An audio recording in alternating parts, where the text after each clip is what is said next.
Today, I want to talk to business owners about how understanding your financials is critical to your success. We're talking about some tools, tricks, and techniques for creating an accurate look forward. There are 3 key decisions you can make in your finance department. One is how to achieve profitability for all of your products and services by understanding your margin. If you don't know where you're making money and where you're losing money, then you really don't know the score.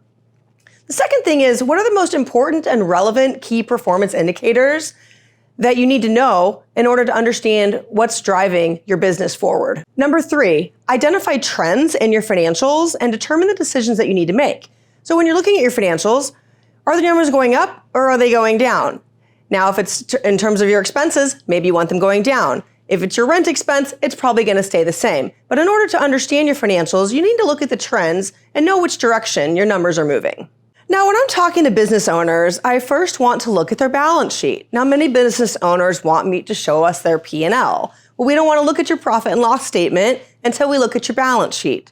Every single general ledger account on your balance sheet needs to move every single month. If your balance sheet accounts aren't moving, that means your profit and loss statement is likely incorrect. Now, what I mean by that, let's say you've got accounts receivable. They're moving every single month. You've got accounts payable moving every month. You've got your loan balances moving, unless you're strictly paying the interest, and then those principal balances are going to stay the same. You've got accrued expenses. Now, we come across business owners all the time that have accrued vacation liability, but they don't have it on the books. They have 20, 30, 40 employees, all with 2-3 weeks of paid time off, and there's no liability on the balance sheet to account for the fact that if all those employees were to leave, they're going to have a big liability that they need to pay out. So always having a vacation liability on the balance sheet to show what you're going to owe in case people leave is critical. Unless, of course, you have an unlimited paid time off policy. Another one is prepaid expenses. Now, many business owners pay their insurance policies, maybe a down payment once a year, and then they have a couple of partial payments. Well, every single payment you make to insurance should go to your prepaid assets account on your balance sheet. Now, let's give a simple example. You've got a $12,000 a year annual insurance balance, and that's really $1,000 a month. Now, what you should be doing is take that $12,000, divide it by 12, and put the other $11,000 on your balance sheet as an asset, and the $1,000 is what's actually expense for that particular month. Some business owners don't understand that. There's dues, there's subscriptions, there's all these other expenses that you need to think about. Is it really time to expenses? Is it time to put it on your balance sheet? Another area of your balance sheet to focus on are your fixed assets. Now, these are some areas where businesses might just gloss over. They see the fixed asset balance, they don't think about it, and they keep it on the balance sheet for months on end. Well, do you still have those fixed assets? Look around. Can you touch it? Can you feel it? Is it there? If not, dispose of it. Don't keep it on your balance sheet as a fixed asset if it truly doesn't exist. Put it on an amortization schedule or a depreciation schedule and make sure that you're accounting for the fact that that laptop, for example, might have a 3-year useful life. We see mistakes with this all the time. Another area to look at is your inventory. If you have inventory as a business owner, do a physical inventory once a month, at least. If you're a restaurant, you don't want to count your cheese every single month. You want to look at it every single week. Cheese might go bad. So think about your inventory and think about areas where how often should you be doing a physical inventory. In summary, make sure that every single account on your balance sheet is moving every single month. And if you need help, please call Optima. We'll help make sure your balance sheet is clean. And then we'll start looking at your profit and loss statement and making sure everything on your P&L is truly accurate so that you know the score. Let's talk about some financial statement definitions. The first, gross margin. Your gross margin is your revenues less the cost to produce that revenue. For example, as a professional services firm, our people are our product. The cost of all of our people are our cost of services. Our revenue less our cost of services is our gross margin. For a company that produces a product, it's going to be the revenue on the sales of those product less the cost of producing that product.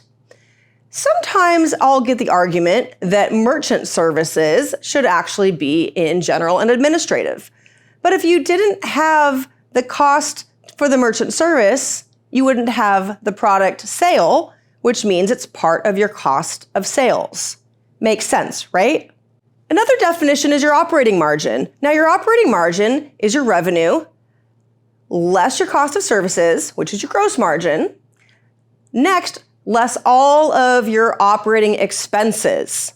That is now your operating margin. Next is EBITDA. EBITDA is your earnings before interest, income tax, depreciation, and amortization. That's an important number for many of you to know, especially if you're looking to exit your business. You might get an earnings multiple or you might get an EBITDA multiple, but it's an important number to make sure you understand.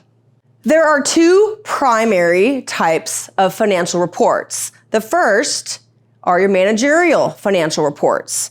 Now, those are used on a day-to-day basis for your operating decisions. Those could be things like your utilization. Those could be things like manufacturing metrics. Those could be things that have to do with your products or your services. These are things that you use on a day-to-day basis to make decisions. The next are your financial accounting statements. Now, this is a historical picture of what has happened.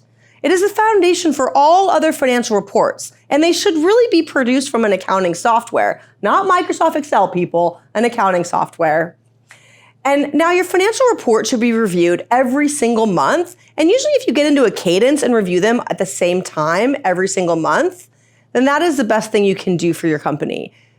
The 10th to the 15th is an ideal time for you to review your financials.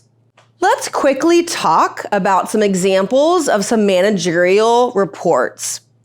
First, a break-even analysis. Do you know what your break-even is? If you don't know what your break-even is, that's something you should probably figure out. Another one is DSO, and that is days outstanding on invoices. If you are getting paid after 30 days, on average, you're kind of the bank. And I would suggest charging interest or finance fees, or just making sure that you can speed up your collection process. Next is your lifetime value of your clients. Inventory turnover, your current ratio, your debt to equity ratio. These are all ratios and metrics that you should know as a business owner.